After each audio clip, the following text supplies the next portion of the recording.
2 Crônicas 22. O reinado de Acasias, rei de Judá. O povo de Jerusalém proclamou Acasias, filho mais novo de Jeorão, rei em seu lugar, uma vez que as tropas que tinham vindo com os árabes mataram todos os outros filhos dele.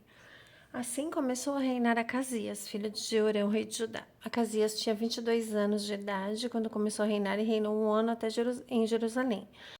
A mãe dele chamava-se Atália e era neta de Onri. Ele também andou nos caminhos da família de Acabe, pois a mãe dele lhe dava muitos maus conselhos. Fez o que era mal aos olhos do Senhor, como a família de Acabe havia feito, porque depois da morte do pai, eles se tornaram seus conselheiros para sua ruína. Ele também seguiu o conselho deles quando se aliou a Jorão, filho de Acabe, rei de Israel, e saiu para guerrear contra Hazael, rei de Arã, em Ramote de Gileade. Jorão foi ferido e voltou a Jezreel para recuperar-se dos ferimentos sofridos em Ramote, na batalha contra Hazael, rei de Arã. Acasias, rei de Judá, foi a Jezreel visitar Jorão, filho de Acabe, pois Jorão se recuperava dos ferimentos.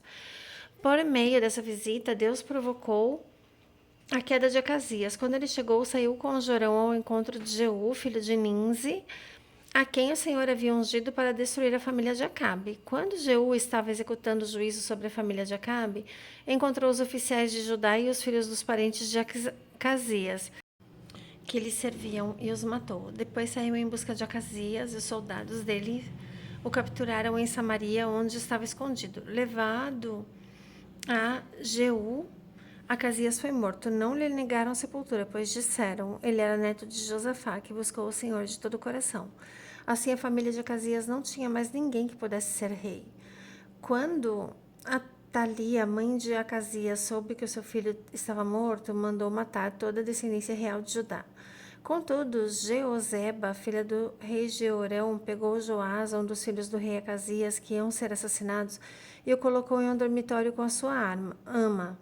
Assim, Jeozeba, filha do rei Jeorão, mulher do sacerdote Joiada, irmã de Acasias, escondeu Joiás de Atalia, de forma que ela não pôde matá-lo. Durante 6 anos, Joás ficou escondido com eles no templo de Deus, enquanto Atalia governava o país. 2 Crônicas 23. No 7º ano, Joiada se fortaleceu e fez um acordo com os comandantes dos batalhões de 100.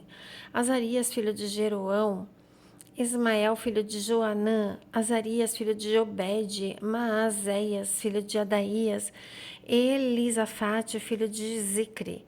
Eles percorreram todo o Judá e reuniram de todas as cidades os levitas e os chefes das famílias israelitas. Quando chegaram a Jerusalém, toda a assembleia fez um acordo com o rei no templo de Deus. Joiada lhes disse: aqui está o filho do rei. Ele reinará conforme o Senhor prometeu acerca dos descendentes de Davi.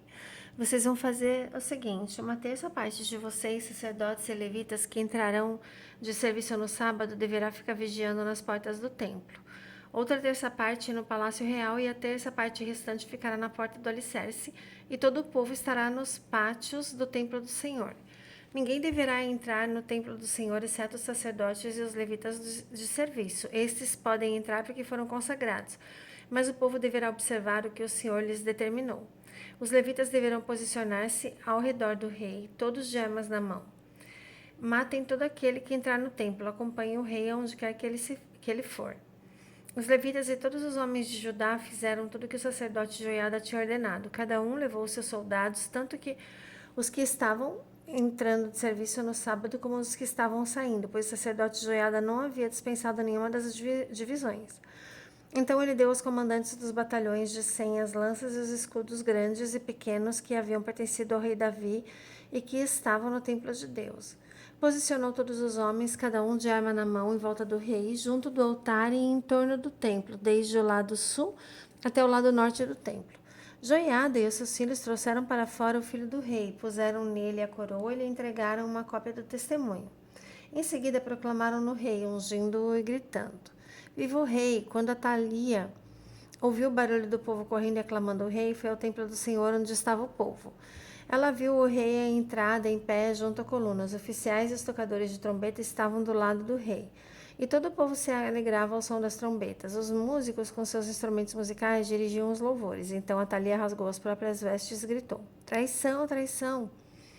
O sacerdote Joiada ordenou aos comandantes dos batalhões de 100 que estavam encarregados das tropas: levem-na para fora por entre as fileiras e matem a espada todo aquele que a seguir. Pois o sacerdote dissera: não a matem no templo do Senhor.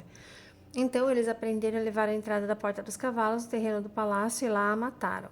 Joiada fez uma aliança pela qual ele, o povo e o rei seriam o povo do Senhor. Depois, todo o povo foi ao templo de Baal e o derrubou. Despedaçaram os altares, os ídolos e mataram Matã, sacerdote de Baal, em frente dos altares. Joiada confiou a supervisão do templo do Senhor aos sacerdotes levitas, aos quais Davi tinha atribuído tarefas no templo para que apresentassem os holocaustos ao Senhor, conforme está escrito na lei de Moisés, com júbilo e cânticos, segundo as instruções de Davi. Também pôs guardas nas portas do templo do Senhor para que não entrasse ninguém que de alguma forma estivesse impuro. Levou consigo os comandantes dos batalhões de 100, os nobres, os governantes do povo, e todo o povo juntos conduziram o rei desde o templo do Senhor até o palácio, passando pela porta superior, e assentaram o rei no trono. Todo o povo da terra se alegrou e a cidade se acalmou depois que Atalia foi morta à espada. Glórias a Jesus.